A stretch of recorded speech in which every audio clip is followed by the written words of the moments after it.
Gente de Deus, em nosso último programa, nós vimos que não precisamos ser famosos para sermos usados por Deus a fim de influenciar outras pessoas a reconstruírem um mundo fraturado. Os anônimos de Deus são um grande exemplo de que o Senhor usa os desconhecidos para abençoar vidas. Este é o nosso programa Minutos de Liderança. Hoje é um programa muito especial para nós. Nós temos aqui ao nosso lado o nosso amigo Armando Pompeu. Ele é um cristão verdadeiro, seguidor de Jesus Cristo e membro da Igreja Batista do Morumbi. Ele é executivo na área de mercado financeiro, já trabalhou em algumas instituições financeiras muito conhecidas no nosso país, mas ainda atua nessa área. Armando, de que maneira ou de quais maneiras um cristão pode influenciar outras pessoas no ambiente de trabalho? Iva, primeiro é um prazer estar aqui contigo, participar desse programa. Espero que seja agradável para nós e útil para quem vai ouvir, né? Sim. Olha, eu vou tentar responder isso com uma frase, começar a responder por uma frase que eu gosto muito, né? As empresas contratam os executivos por suas habilidades e demitem os executivos por suas atitudes. Ou seja, o executivo ou o profissional ter espírito de liderança, trabalhar em equipe, ter habilidade de comunicação, ser uma pessoa articulada, orientada a resultado, todas essas coisas são importantes, são fundamentais, mas elas são pré-requisitos. Na prática e no dia a dia, no transcorrer da profissão e do desenvolvimento da carreira, tem uma enorme influência a maneira como as pessoas reagem e quais atitudes elas tomam diante da adversidade, das dificuldades, dos problemas do dia a dia, dos desafios que se são estabelecidos para ela ou para a empresa e, portanto, a forma como ela reage, ela trata isso associado a uma determinação firme de produzir resultados e os resultados esperados pela companhia, é isso que de fato faz um profissional se desenvolver na empresa onde ele está ou ser muito atraente para outras empresas que tenham essa cultura. De que maneira, então, você diria que qual seria o maior ou os maiores desafios de alguém que tenta ascender no mercado de trabalho? Eu acho que ele pode começar sendo cristão, né? Na verdade, Jesus é um grande exemplo para nós em termos de liderança, conduta, postura. E ser cristão é ser um imitador de Jesus, né? É tentar, apesar da nossa limitação, da nossa humanidade, trazermos para a prática o máximo dos ensinamentos que Ele nos deu. E Ele nos ensinou muito sobre isso, Rivan. Por exemplo, Jesus tinha a visão clara do que Ele veio fazer aqui. Ensinar, fazer discípulos, morrer e ressuscitar por aqueles que criam nele. Ele tinha propósito claro, formar os discípulos com conteúdo, com capacitação, para que eles pudessem dar continuidade ao legado dele. E eu percebo, quando leio a Bíblia, de que Jesus também tinha propósitos, tinha objetivos claros, né? Ser coacher, ser mestre, ser amigo, ser incentivador dos discípulos, ser prático em ajudar a necessidade do povo, né? A multiplicação dos pães é isso, né? Jesus, depois de falar muito para o povo, percebeu que era tarde, eles iam embora e não tinham comido ainda. Então Jesus faz o milagre dos pães e dos peixes, atende a necessidade prática, física daquelas pessoas e muitos outros ensinamentos dá para tirar, por exemplo, desse exemplo de Jesus para a gente, né? E a Bíblia é um bom manual de liderança, de valores, de princípios e de conduta. O que eu tento fazer é aprender o máximo possível e tento colocar em prática, sabendo que sou limitado e que preciso inclusive da ajuda dele para poder acertar mais em relação a isso, né? Não tenho a pretensão de achar que eu acerte mais que os outros, nem muito menos que eu seja exemplar, mas ter a determinação de buscar isto e colocar isso em prática pode fazer muita diferença para a sua vida e para as pessoas que estão no seu contexto, inclusive profissionalmente, né? Armando, quais os desafios? Isso aqui eu acho que é uma questão muito importante para todos nós cristãos que desejamos ser de fato seguidores de Jesus no ambiente de trabalho. Quais os desafios de alguém que deseja de fato exercer a sua fé em Cristo dentro do ambiente de trabalho? Quais os desafios que ele pode encontrar? Olha, Riva, eu acho que os grandes desafios para pessoas que tenham valores sólidos, princípios, e o cristianismo influencia definitivamente isto, portanto, não só cristãos, mas pessoas que têm essa conduta, acho que o grande desafio está na hora da adversidade, quando o resultado não aparece, quando a concorrência age de forma desleal, quando a competitividade interna se torna conflitante, difícil, E como é que você reage a isso? Se você reage coerente com o que você crê, com os seus valores e, sobretudo, com aquilo que você acha que seria o correto no ambiente, ou se você, nesse momento, nivela no mesmo padrão, reage da mesma forma, tem os mesmos instintos, e aí você está nivelando sem realmente considerar aquilo que você crê e aquilo que você gostaria de ser e de influenciar o ambiente, né? Eu acho que um executivo sério, um executivo comprometido consigo, com a sua essência, precisa estar firmemente disposto a viver aquilo que ele crê e aquilo que ele quer ver acontecendo na sociedade, nas pessoas, através das pessoas e nas empresas, né? E às vezes há preço para se pagar sobre isto. O importante é tentar fazer isso com inteligência, fazer isso com bom senso, fazer isso sem tentar que esta boa intenção seja a razão de conflito ou de uma postura piegas e muitas vezes, inclusive, não autêntica. Outra questão importante, como eu já tinha mencionado, só vou explorar um pouco mais, é você ser autêntico com você mesmo. Nós somos pessoas finitas, nós somos pessoas fadadas ao erro, nós somos pessoas que, apesar de desejarmos fazer coisas boas e corretas, muitas vezes, quando percebemos, já fizemos coisas erradas, e isso acontece comigo e provavelmente com você todos os dias, né? Aqui tem uma questão de atitude, a atitude de voltar atrás, de aprender com isso, de reconhecer isto e se capacitar para poder ser mais assertivo nas próximas vezes. Jesus e todo o contexto bíblico explica muito isso, né? O apóstolo Paulo, que é alguém que eu admiro muito, dizia que o bem que ele queria fazer ele não conseguia, mas o mal que ele não queria, esse sim, ele acabava fazendo. Isso mostra a humanidade dele. Nós também somos assim. E erramos muito quando esquecemos disso, porque ficamos arrogantes, passamos a confiar demais no nosso taco, na nossa experiência, na nossa proeminência, e é aí que se comete os maiores erros. Sábio é aquele que sabe ouvir, sabe compreender os ensinamentos, sabe captar a contribuição das pessoas que estão ao seu redor e extrair disso a essência, o que de melhor é ou tem para ele e para as necessidades dele do dia a dia. Esse é mais sábio do que aquele que acha que conhece tudo e que tenta se basear exclusivamente no seu conhecimento. Ele perde a capacidade de colaboração de todos os que estão ao seu redor. De que maneira um cristão pode equilibrar competência e solidariedade no ambiente de trabalho? Solidariedade significa, uma das formas de defini-lo, né? Repartir, contribuir com o próximo, distribuir o que você tem, conhecimento, sabedoria, o seu tempo, os seus recursos, para com outras pessoas, né? Isso está muito presente nos nossos dias. Talvez até em certo ponto mais por intenção do que de prática, mas e também muito influenciado pela própria geração Y.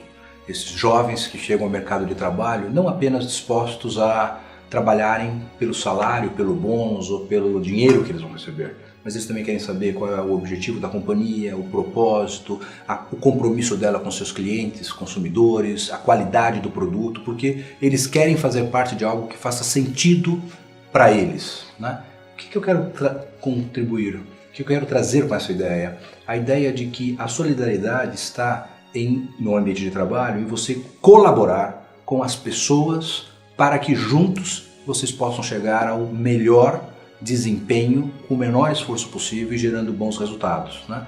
Existem muitas ferramentas para isso, né? A cultura está favorecendo, as redes sociais estão favorecendo e isso cada vez mais é algo desejado nas empresas e pelas pessoas. Porém, nós não podemos ser ingênuos. Dentro de nós há sempre um ser egoísta, o ser que sabe que a competitividade está aí, que hora de ser promovido, um pode ser escolhido e o outro não, e aqui é que começa a ter a dificuldade entre um espírito solidário com um espírito mais individualista e focado no seu desenvolvimento. Eu acho que essas duas coisas podem conviver, essas duas coisas podem interagir, sobretudo se você for um criador de contexto.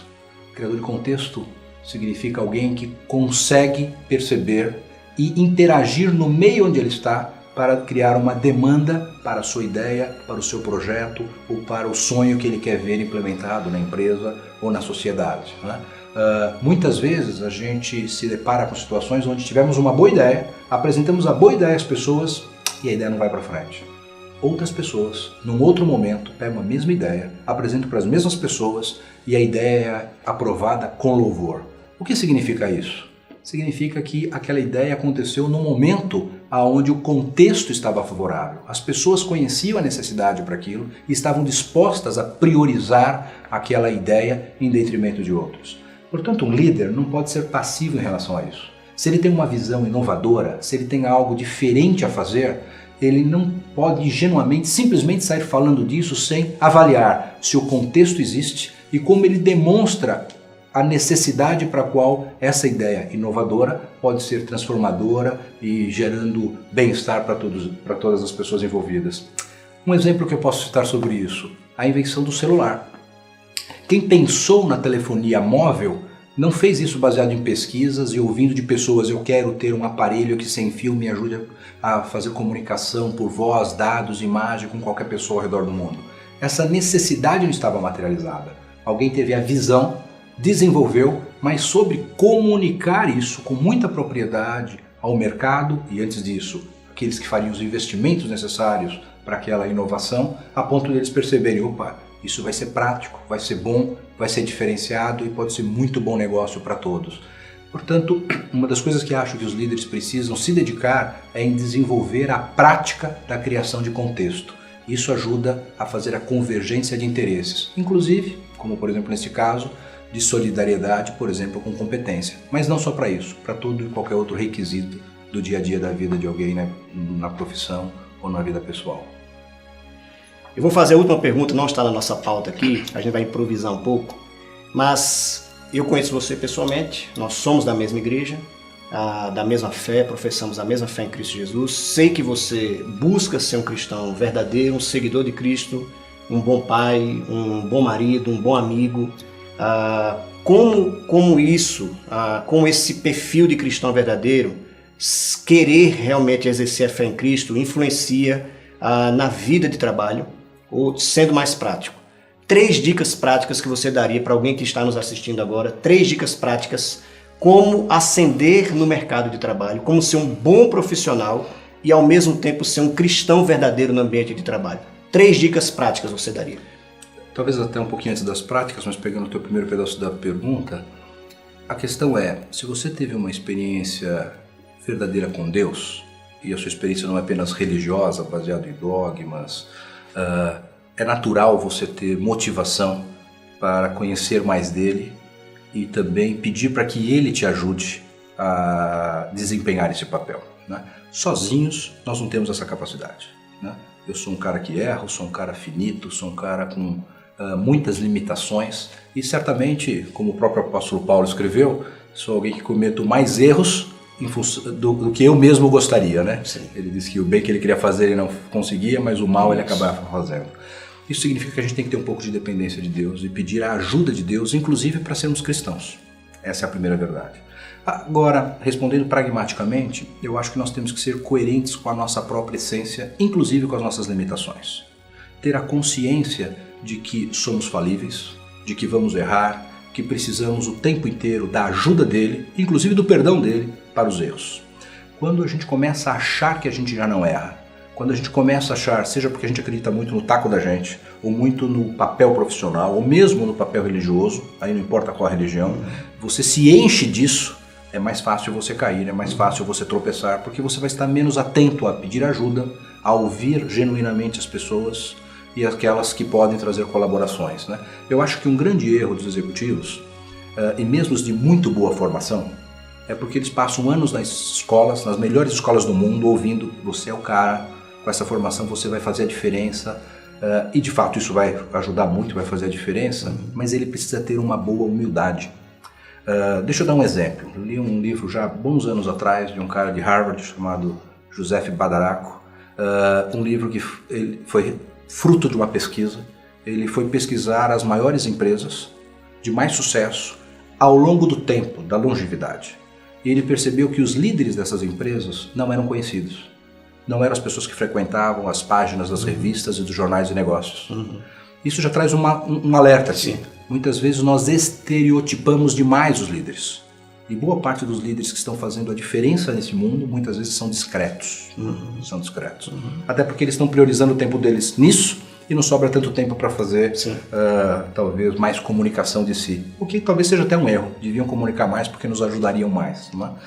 E quais os valores deles? E os valores deles estavam muito atrelados à simplicidade, a conhecer de fato quais eram as necessidades dos seus clientes, a conhecer as necessidades das pessoas que trabalham nas suas empresas para atender os seus clientes e a criar uma estratégia capaz de motivar as pessoas a se superarem em conhecimento, em habilidade, em aptidão, a serviço deste propósito. E aqueles que conseguiram fazer isto com boa simplicidade, com pragmatismo, construíram não só empresas de sucesso, mas empresas de sucesso que estão aí há décadas e algumas delas centenárias, né? Diferente de outras que fizeram sucesso, mas foram com empresas de pouca duração, um sucesso um pouco mais repentino, né? Às vezes um sucesso apenas da moda, né? Portanto, seja prático, seja simples, seja focado no resultado e priorize as pessoas, porque as pessoas ajudam a deixar o legado. Você não pode construir uma tese, um case, e ela pode ser maravilhosa, mas se ela ficar só com você, ela não vai perdurar além dos seus dias. Sim. Agora, se você realmente está disposto a influenciar pessoas, a contribuir com o que elas precisam, e aí entra a solidariedade, elas primeiro colaboram muito contigo para o desenvolvimento daquilo que você também está disposto a fazer, mas elas também vão dar continuidade a isso. E eu acho que aqui tem um ponto de atenção prático que ajuda as empresas e as carreiras das pessoas no curto, no médio e no longo prazo. Muito bom, muito bom. Armando, obrigado por você ter estado aqui conosco, foi um prazer. Eu tenho certeza que essa entrevista vai ajudar muita gente que deseja não apenas ascender no mercado de trabalho, no seu ambiente, na sua organização, mas aprender de uma maneira mais prática e concreta como exercer a fé em Cristo dentro do ambiente de trabalho. Obrigado. Prazer. Deus abençoe vocês. A minha oração é que você tenha sido edificado por meio de nossa entrevista e que você assuma a sua postura de um cristão íntegro e excelente em seu ambiente de trabalho, fazendo com que a glória de Deus seja vista. Deus abençoe você e até o nosso próximo programa.